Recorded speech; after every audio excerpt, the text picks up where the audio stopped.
Hello guys, అందరికీ hi. నేనైతే ఈరోజు దొండకాయ కూర చేశానండి అభిగడ్ లంచ్కి, అలాగే మా లంచ్లకు కూడా.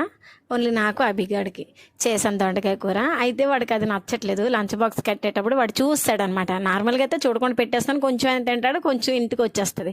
కానీ గుప్చప్గా సైలెంట్గా స్కూల్కి వెళ్ళిపోతాడు. కానీ నేను బాక్స్ కట్టడం వాడు చూసేసాడు కదా దొండకాయ కూర అని చెప్పేసి తెగేడ్ చేస్తున్నాడు, బాధపడిపోతున్నాడు. నాకు వద్దు, నేను తిన్నా అది ఇది అని చెప్పేసి ఎలాగోలా బలవంతంగా కొంచెం అయితే నేను కట్టేశాను. గైస్, మీ ఇంట్లో కూడా ఇలాంటి వాళ్ళు, ఇలాంటి అల్లరి పిల్లలు ఉన్నారా? అంటే వాళ్ళకి ఇష్టం లేని కూర అది గట్ర కడితే వద్దు అని మారం చేసిన పిల్లలు ఉన్నారా? ఉంటే కామెంట్ చేయండి గైస్. అలాగే ఈ వీడియోని నచ్చితే లైక్ చేయండి, అలాగే సబ్స్క్రైబ్ చేయండి కొత్త వాళ్ళు అయితే. గైస్, మీ సపోర్ట్ నాకు ఉండాలని మళ్ళీ మళ్ళీ కోరుకుంటున్నాను గైస్.